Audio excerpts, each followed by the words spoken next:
All right, so page 1. Okay, so this is when I'm going to get like really detailed. We're going to this contract and say what you need to look for if you're the buyer's agent, what you need to look for if you're seller's agent, and some savvy things you can do. So we're going line by line. Date prepared, does that always match the date they sign it? No. Correct, okay. So what date should the date prepared be? The date you prepared. Oh my gosh, you go to the smartest room ever. Okay, so this is an offer from, who goes there? The buyer. The buyer. Do you know sometimes we receive offers from people who say this is an offer from Remax? Okay. It happens. Oh my God. I swear to God. It actually usually happens more so if it's like Realty One, just to be straight with you. This is offer from Realty One. I'm like, really? Is Realty One buying this house? They're like, no. I'm like, you said so right here. And so you have to have that conversation. It's embarrassing sometimes to have that conversation with a colleague. Okay. Real property to be acquired is, this is the property address, the city that it's in, the county, which this one isn't filled in, but you would put the county that it's in. That's also new. That's newer. That didn't wasn't there back in the day. California, the zip code, and the assessor's parcel number. This is the one I commonly see not in there. Come on. Yeah. Wow. I very commonly see it's not in there. You really need to put it in there. You have no idea how many lawsuits have been because assessor parcel number. There was one in San Clemente that I don't know how it happened, but I saw that it happened. There was different, like an owner was the owner of this house, but it wasn't the owner of that house.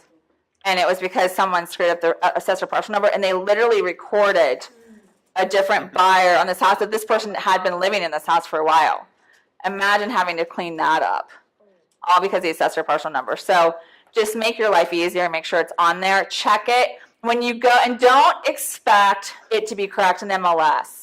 There's a reason why that disclosure is at the bottom. That's not just for buyers, that's for you too. So click on the assessor's parcel number. Okay, again, we're going to make ourselves a better agent, make ourselves deeper, and make sure the address matches the one in MLS and the one that you're putting an offer on, okay? Because sometimes people put the wrong parcel address in there. This is very common in Newport too. So Newport, sometimes when you have a building, I know for sure because I built one like this, they had a parcel and they divided it into 4 and they made 2 buildings, right? So it was now condos, 4 condos, however, 1 project. And for a really long time, they were all under 1 parcel number, under 1. So they were trying to sell and all this. What they do at the city, and this is like over a decade ago, this is a really long time ago, then they start separate, they will give you the same parcel number and then a dash and like an 01 and then an 02 and an 03 and an 04 instead of all different parcel numbers. And then later, after a year or so, then they give you your own parcel number. I mean, it's crazy. You need to make sure you're checking that, okay? Making sure that it has the correct seller info on it, or correct address. You have no idea how many times this happens, and it happens a lot in Newport, down by the peninsula where they divide all those homes. Okay, so make sure you're doing that. Have you ever had that happen before? Venice? Yeah, it's insane, and it's always down there. The city of Northport. It's so fun. Okay, so close of escrow shall occur on date or 30 days after acceptance. Okay. Really look at this. When you're doing with the buyer, take out your calendar, God forbid. Sometimes agents get so excited that they're ready to offer, they don't really get real into the nitty gritty. Calm down, have a conversation. They're writing the offer, right? So we want to take out our calendar, figure out when is going to be a good day for them to close. And actually, I prefer to always be a date or to be the date or sooner if they want to close sooner. And the reason why is you want to see what date does that fall on, because what happens later, if we just say 30 days after acceptance, and escrow calls you by the time it's accepted with all the counters, right? Escrow's calling you, go, hey, that falls on a Saturday. Then you got to go through, you got to change you got to do escrow instruction change, you got to do an amendment, all of these things, and then you got to call the lender. Just pull out the calendar. And I always say, because do you always just kind of plan for a day late every once in a while? Okay, so Thursdays are good to close on. If you're going to do +1 or at time of close of escrow, I always do a Thursday, so that if it closes on Friday, it's okay. But you want it usually before a weekend because so they can move if they have a normal job where they work Monday through Friday. So really pay attention to that. If they close on Monday and they have a 9 to 5 job, is that really, and they're not going to take time off work, is that really going to work out for your buyer? They're going to be paying interest on this house unless it's, like let's say they close on a Tuesday and it's the possession is close of escrow plus 3. That's when you pick the Tuesday. So this is also where conversations with the other agent come in very handy. Always, always, always call the other agent before you make your offer. What is the seller looking for? Sometimes it's not price. Okay, when do they live there? Are they moving out before close of escrow? And then you're going to find out if it needs tented usually at that time. You're like, well, they kind of have to. It needs scented. Okay, good to know, right? So you got to find out what that's going to look like so that when you're writing the offer, make it as clean as possible. The agent will appreciate you for that. And you also, and then when they present it like, hey, they're willing to do the close of escrow plus 3. You're also going to find out if they want to rent back. Ever had that come up and you didn't know? Right? So you got to know these things. And these are conversations you need to have with your buyers. Like, okay, great. I talked to the agent. And this is what the seller needs. The seller needs to rent back for 30 days.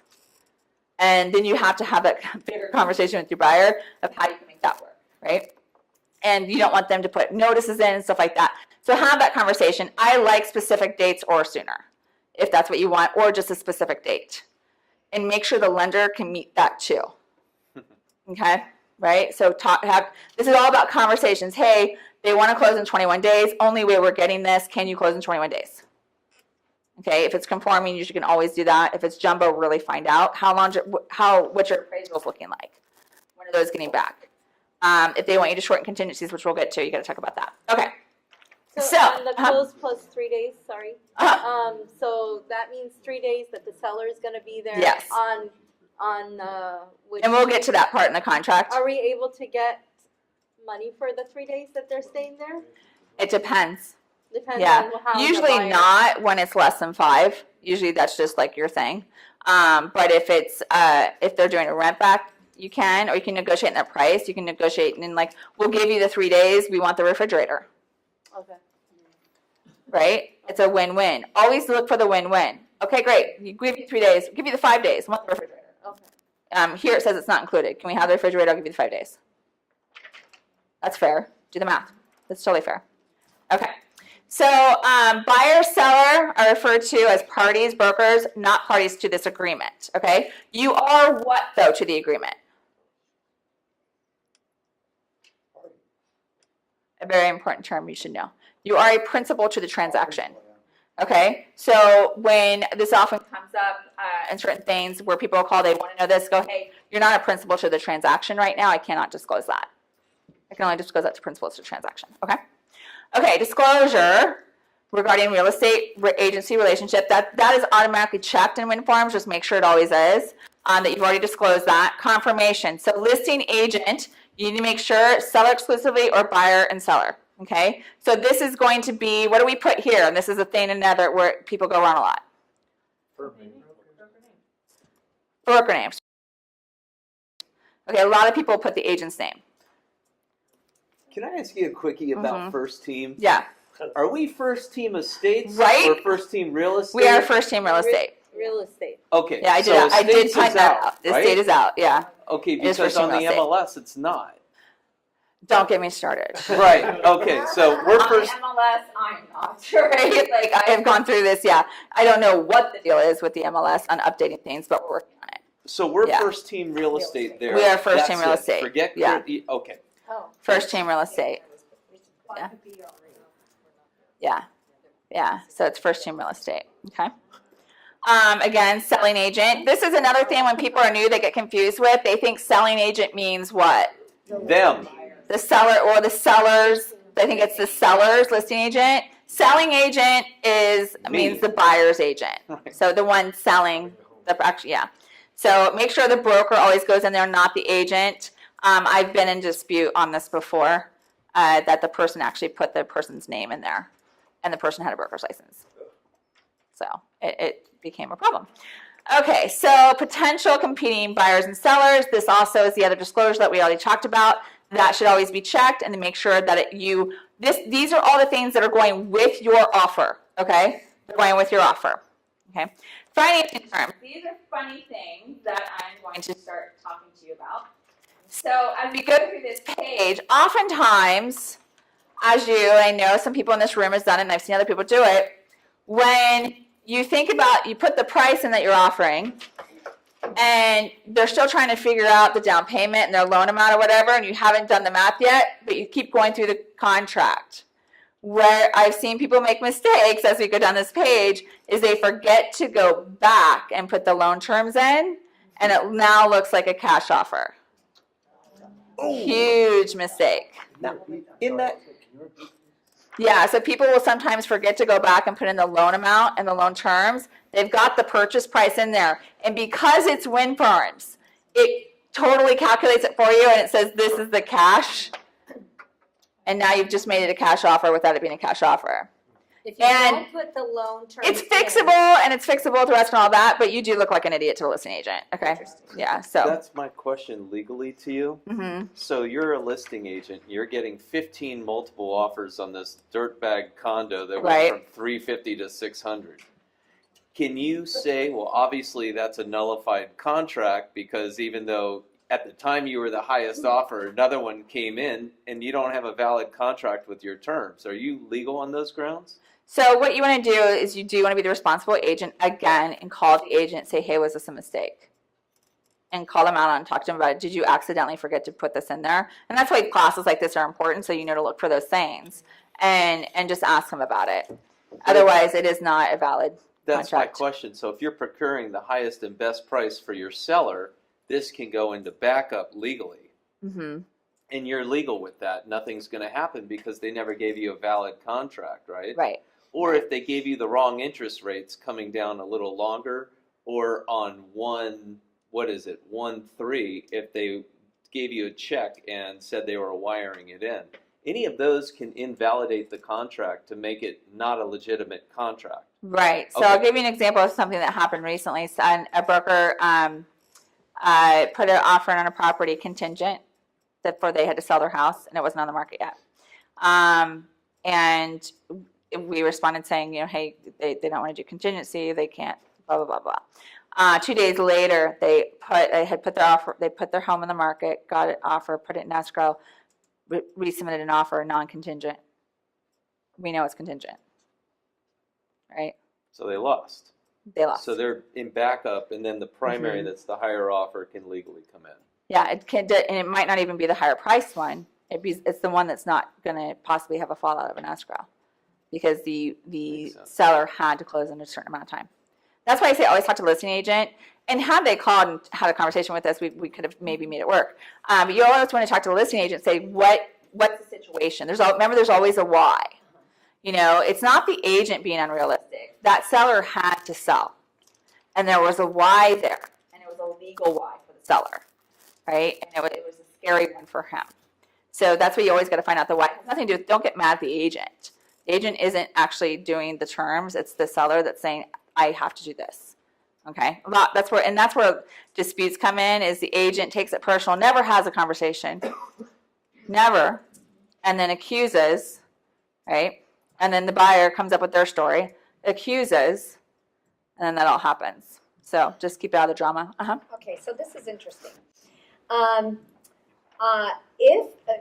Because I was taught by someone else I used to work with, if they were getting a loan, she would write in the amount. I mean, it would write in the loan amount. Okay, but she would not go back in and fill out the percentage and all of that. Is that okay? So we'll get to that when we get to that part. Okay. Yeah, so we're not to that part I yet. mean, it's not, if it was all cash, she would mark all cash. Right. But if it was a loan, she would fill in on the line what the first loan was, but she wouldn't go back in and fill out what the So we'll get to that percentage part was. next. Let me finish the initial deposit. Oh, okay. On this one, so deposit shall be in the amount of, what's going to be your best offer? 3%. 3%, okay? 3%. That was another thing, when people get mad, you counted them back 3%. If you know this contract, you know the reason why, there's a reason for it. Liquidated damages. Liquidated damages, that's what we get. I want the 3%. So you also need to tell your buyer why it's got to be at least 3%. And when we get to the counters, does the initial offer ever change price? You go back and forth and it raises. Always counter back initial deposit to be 3% of the final purchase price. Oh. A final agreed to purchase price. That's for Always. the listing agent. That's for the listing agent. If you are that's what I said. I'm going to tell you for buyer and seller. If you're a listing agent, always have that in your counter. Okay, because the price is going to change. A couple of $1,000s makes a difference when you fall out of escrow after contingencies. Makes a difference to the seller. But when you make the initial offer at 5%, which is a real risky thing, you're trying to go in, the counter back on the buyer's side is equal or less of liquidated damages? You could, but I would always do the 3%. I always keep it at the 3%. By the way, you always have an argument that you can fight with there. Is that it doesn't, because a lot of times they'll say, oh, they have a bigger down payment or a bigger deposit. Doesn't really matter. That the 3% is what you're going to get. Yeah. So 3%, let the buyer keep their money, right? Don't let them be unsafe, and have that conversation with your seller. Go read this contract. By the way, are you guys giving the seller a purchase agreement contract at your after you sign the listing? Yes. Absolutely. Give this to them. Go fall in love with this. This is what we're going to be receiving. I want you to read it now. And then highlight the things they need to, these are the things we're going to be aware of when we look at a contract. And this is why. Go over the purchase agreement after you take the listing, okay, before you get offers. And then when doing the initial deposit, you need to check these things. Cashier's check, personal check, other within 3 days of acceptance, or what do you guys put in there? A duffel bag of cash. Bitcoin. You could put not anything. You could put seller's choice, buyer's choice. Have you ever done that before? No. No? Okay. Why? I always want it to be electronic. Electronic? Okay. So we don't ever want it to be a personal check. Why? Right. Because you have to do the whole trust account stuff. Yeah. We don't touch checks, okay? Right. Don't ever touch a check. Because number one violation at the BRE is trust account. Trust matters. Don't ever, we remember back in the day, we actually, with offers, we presented a copy of the check with every offer. Okay, and we don't do that anymore, so don't do that anymore. Usually I do others, wire transfer, I just don't touch it at all. Just don't touch it all. Or buyer's deposit with agent, buyer be given deposit by person, like just, yeah, okay. Or you can put escrow holder or whatever, but just don't get too into that. Increased deposit, this sometimes, let's say if they have a house they're selling, they're not able to do the 3%. This, a long time ago when a lot of things were contingent, this was something that we used often. Okay, so increased deposit after 10 days or 15 days, let's say they're doing a 1% deposit because their money's tied up, or they need to have something wired from another country, whatever their story is, right? After so many days, we're going to increase the deposit. And again, conversation with the agent's key here. Call them, go, hey, I'm putting this in at a $10,000 deposit. In 5 days, we're going to increase it to this. They're closing escrow tomorrow. By then, they'll get the wire. They'll be able to wire it back in there. But all their money's tied up in this house, and they'll take a hit if they take it out of their money market account, and they'd rather just take it out of the sale of the home. Is that okay? Right? That's when if you got that conversation and you're a listing agent, would you be okay with that? Yeah. Right? Be reasonable. The increased deposit does not fall under the liquidated damages, right? Yes, it does. Up to Yes. 3%. Up to 3%. Yeah. Yeah. Of course it does. Yeah. It's a deposit. But that's what the increased deposit normally is for when in situations like that, where they have to get it from another place or they're getting it from a 401k. Have you guys ever tried to get money from something, you have to cash it out? Does it take time? Okay, you can have it in 10 days. You're like, what? It's my money. This is America. It's 2018. What are you talking about? So it is what it is. It's paperwork. And you're kind of people. So sometimes you have to do the increased deposit. That's why we also get people pre-approved. We talk to them, what's their money situation, try to get them the money out first. Well, and let them know what's going to happen. When you're meeting with your buyers, are you also, before they put offers in, are you giving them a copy of this? Okay, Absolutely. let them have one of those to take home too. Boom. So we went over that. So all cash offer, no loan is needed. When do you check this? It's all cash. Right. When do you not check it? When it's Well, not. Exactly. Even if it's a private money, don't check that, okay? Because I've seen investors do that a lot. They do it a lot. They check no cash, and then at the end, this is a, by the way, this is a investor bait and switch all day long. 3 days we're closing. We might need a couple extra days. Our money, our private money person. I was like, oh, that's a loan. That's a loan. Guess what? I can totally go after you now. This contract is not correct. That's a loan. You are not, it's private money. Yeah, are they going to have a lien on the house? Yes. That's a loan. Private money. So you want to make sure you're having these contracts. Whenever you get an investor one, and just know this, be a smarter agent. Oh, it looks so great. It's an investor. It's all cash. Let me see the cash. Let me see it's coming from your company. Let me see it now. You got to do those verified funds because we think they have this cash. Is that coming from that account? Because if you're, and I'm okay, by the way, if they do private money later, as long as they close on time. Where the money comes from doesn't matter. That's up to them. But have the conversation. Go, are you going to get private money during the time? I'm okay with it, but I'm going to tell you right now, if you're closing 1 day late, you better be prepared to spend that money. Okay? And get your private lender later and take cash out. I don't know. But you're not closing late because you changed your mind. Does that make sense? Or when do we also do? We do a per diem in the counter. Each day close late. Always have that in your counters too. That's where people go wrong. For every day we close late, buyer is to pay seller a per diem of 100 a day. 100 a day, depending on the house, right? 250 a day. There needs to be some kind of consequence of them closing late. If you do not, and I know this has come up for a lot of you, if you don't have it in writing at the beginning in that counter and they end up closing late, how easy is it to ask them for it then? Right? Now you're, I mean, you want it, you know, the seller's mad. I want the money. And you're like, well, and you're the person that didn't put it in the counter. You need to be that person. How much what's the per diem you usually Find out what their PITI is first. But usually it depends on the house, what the price of the house is. And you typically anywhere from 100 to 350, depending on the purchase price a day. And that could be typical because it's a hotel. One thing you need to realize is sometimes the sellers move out, they have a tenant, they do whatever, and now, but they need the money because they sometimes are closing or they need money to move out of the area, whatever their situation is, but they've moved out. So I would check, me personally, what I would do is I would check what a price is on a decent hotel or residence inn for that family size and make it that price. Okay, what it would cost them to be in a hotel.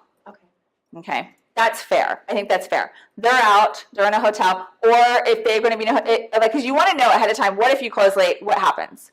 Well, I have to put things in storage. I have to have a truck rental for longer. How much is the truck rental? How much is the storage? How much is the hotel? All of that needs to come into consideration. So you could be up to 500. I don't know, but you find out the situation soon because you want to tell them worst case scenario day one. If by chance, I want to tell you everything that your worst possible case scenario by one. What are we going to do? What's our out? Okay, what's our solution? Come up with solutions before the problem. Does that make sense? Okay. Have you guys ever had that happen? Oh, yeah. Every How about transaction. the seller, when the seller is late? When the seller is late? Right. That's if you're the buyer's agent. Right? So if you're the buyer's agent going in with your counter, if this closes late, and by the way, when you do the counter, you do put in there if due to buyer. No, due to buyer closing late, not due to seller closing late. But when you're the buyer agent, if you don't put that in there, right, if the seller's agent doesn't put that in there, you need to counter that back. We are fine with a per diem of this amount if it's not due to buyer. Or I mean, if it's due to buyer, yeah. Because seller, you never know. What if it's a short sale or something? Or what if something happened within, they had to close a day late, or repairs or termite or something like that. So you want to make sure you substantiate that. That again is you as a buyer's agent being savvy, right? So you want to make sure you have the buyer's back. Otherwise, that's going to be the contract. Get it? So they could close a month late due to seller, and that's the contract. I think she was mentioning not if there's something like that, but if the seller was Yeah, just that too, delaying it. like, I've seen Yeah. that happen, that the And the buyer too. So you can put, so I would, if it were me, I would counterback if it's not due to the buyer, if it's due to the buyer, but then I would counterback if escrow sells late due to seller, buyer gets. You just play this game, right? You should be doing that on every transaction, every single transaction. Okay, so far, what have we got on every transaction in the counter? Because I want to put a third one in spin. You had 3% of 3%? And the per diem. Okay? So now we're going to get to the loan. This is the third thing in every single counter as a listing agent. Okay? Let's go to the loan part. Let me see what the next one is. Okay, so the first loan amount, what are you going to put in there? First loan amount based on the purchase price. Right? So that could change when you go back counter, the loan amount might change, and they clear that up in escrow usually. So you want to make sure they're approved for that loan amount, and your pre-approval letter has that on it, okay? So put that in there. And then what I normally do, one, you want to be, if they're doing FHA, please check it, because this can make your contract void later if they're not. And also this might not be FHA approved, and the listing agent might know that, and you might not, okay? If it's VA, please check it. So if you've ever done a VA property in the VA loans have certain stipulations on it, and they have to have things fixed. And depending on the seller situation, they might not be able to do a VA loan. Okay? So make sure you're checking that. This also can work in a different way. The seller may be a VA, a veteran. I've sold a lot of properties where they picked them because they were a veteran. They wanted to help a vet out. So this could work in your favor. And also, again, have the conversation with the listing agent. Seller financing, if you're going to do seller financing, please always include the addendum. If you want to ask for seller financing, find out if that's even a possibility. Don't just send over the offer. You're going to tick off everybody, okay? They're going to be like, this is a joke. First thing you get it, what do you think, scam? They want to try to scam something odd. Okay. So make sure you're doing that. Assumed financing. That's a lovely one. I've had some of those lately. Have you ever tried to assume a loan? FHA, you can still do that. Right? Yeah. So you really want to like, ha ha ha. So the thing is funny is we actually recently got one of these where they were like, we want to do an all-inclusive trustee. We want to take over the loans, this, that, and the other. I'm like, this loan was taken out 8 years ago. How do I know that you're approved? I mean, it's just, it's so much craziness. So I try to stay away from all of that. I would suggest you too, but if that does come up, if you've never done this before, please come see me. Okay? If something comes up and you've never done it before, never feel like you can't talk to your manager, your broker, or someone. Please do that because you want to make sure you do it correctly. Okay? Nobody's judging anybody. We all want to stay out of the courtroom. Okay? So FHA, and here, do you guys ever put the rates in?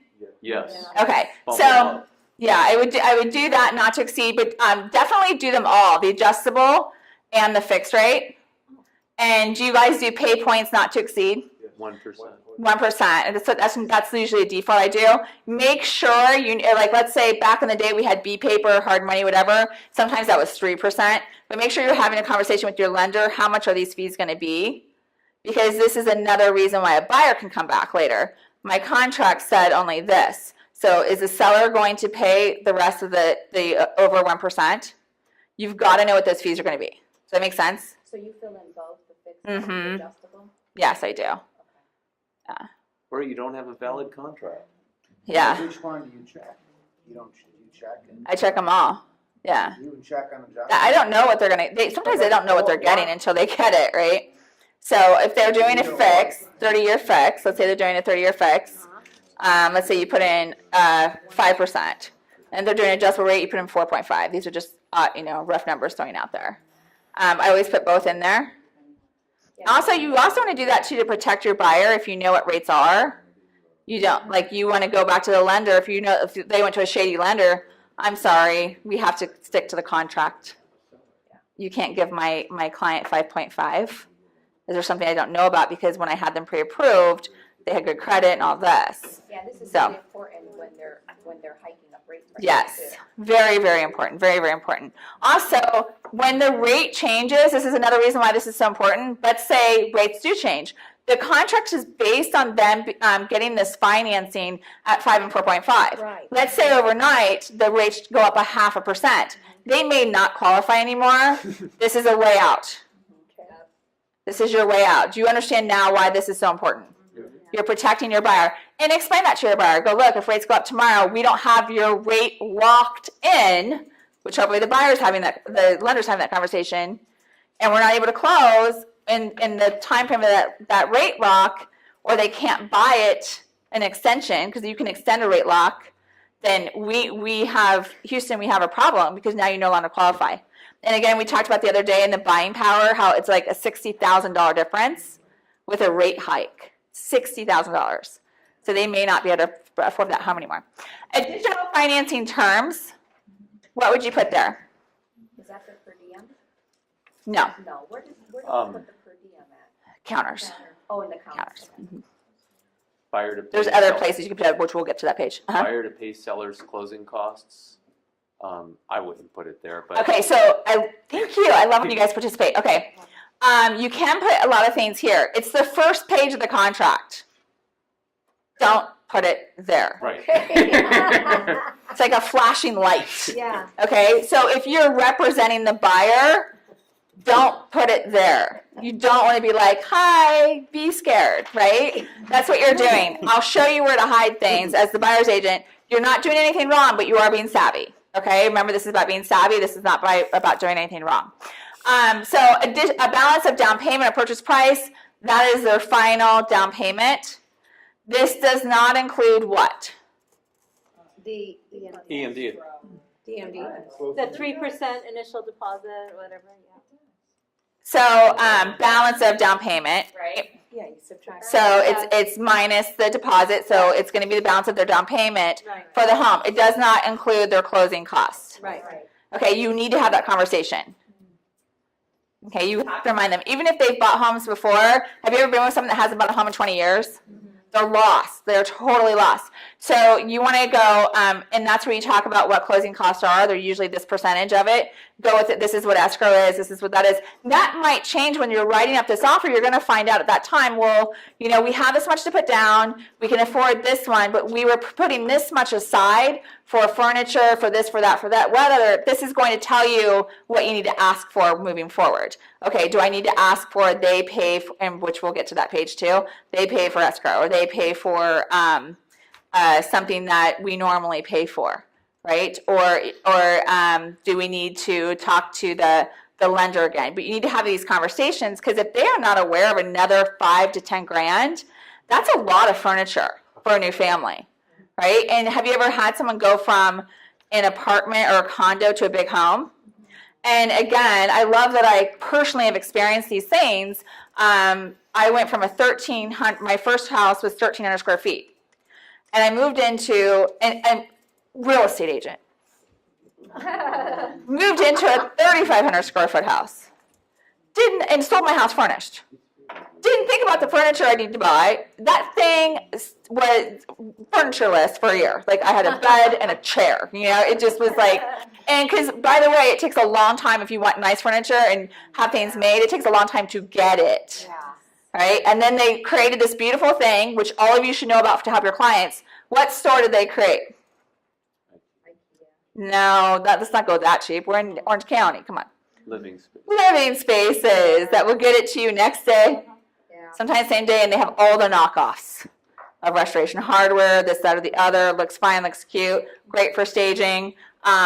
If I would say one thing you want to talk to your buyers about, especially if the kids or pets, if there's one thing I would never, well, not, there's not one thing, there's like a gazillion things. One of the things I would not do again as a homeowner is buy too much for furniture. It's such a waste. Who cares? Like, nobody knows that. I mean, some people might, but nobody knows that dining room is Baker Barberberry, right? It's stupid. And how many people do you have over for dinner? Like, it's just stupid.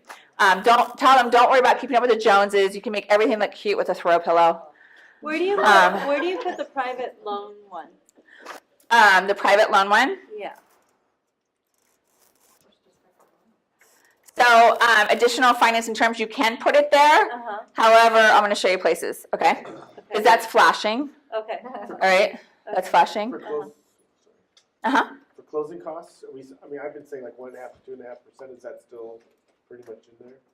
Yeah, I mean, you want it, again, it depends, it always depends on purchase price, right? Because escrow depends on purchase price, depends on the escrow you're using, oftentimes. And also depends on what loan they're getting. That's why you have to have conversations with their lender before. What's their lender charging? Are they paying points? Are they buying a rate down? You've got to have these conversations. What are their fees? You never know. If they're going through their, let's say they're going through their personal, let's say they're with Merrill Lynch, and that's who's doing it, they may have totally different fees for that, for private banking. On additional financing, there's several new housing tracts in this area, and Lennar tracts, Rancho Mission Viejo, Ladera, where they require the buyer to pay a 1.5 buyer fee. Lifestyle enhancement fee. Yeah. I've never put that up front because I didn't want escrow to see that, but in a multiple offer situation, would that also be advisable under additional terms that buyer has to pay that? I wouldn't put it under financing terms unless they were going to finance it. That's what I was trying to get at. Yeah, Can if I they're going try to finance it and it actually would make you look better to the seller, Right. A buyer is going to include 1.5% enhancement fee in their loan. Can they do that? I don't think so. Okay. But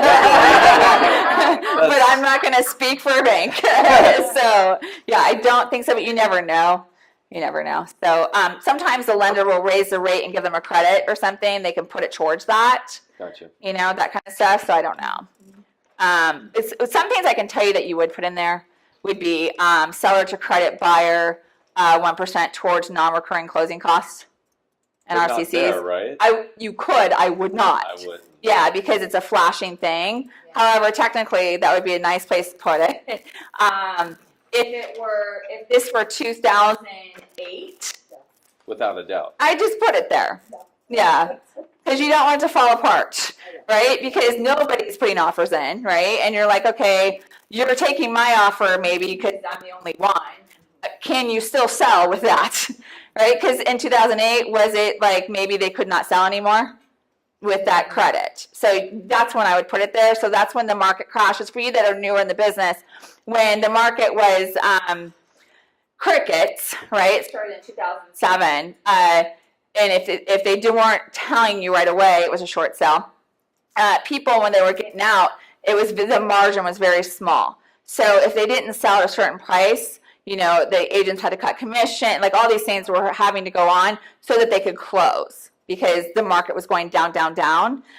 So that was something you wanted to disclose right up front, just make sure the seller could pay it. And that's, again, another thing when you call the listing agent, hey, do you have any offers? No, bring me one, right? And go, at what price are they no longer a seller? And can they are they open to giving a credit? Have the conversation and then just put it up front. Because if the seller finds out about it later, you're in escrow, they realize they can't do it, your whole escrow is going to fall apart. And guess who's going to be giving the credit? You are. The agents. Yeah. Agents. So, and it would be in that situation, if the buyer's agent and the seller's agent did not have that conversation and it blows up in the middle of escrow, it'd be fair that you guys split it. I would call that a dual mistake. Right? Because buyer couldn't afford to buy it without it, seller couldn't afford to sell it with it. I think that's a mistake. However, buyer's agent, did everything correctly. The conversation should have probably taken place. Just don't have the drama in your life.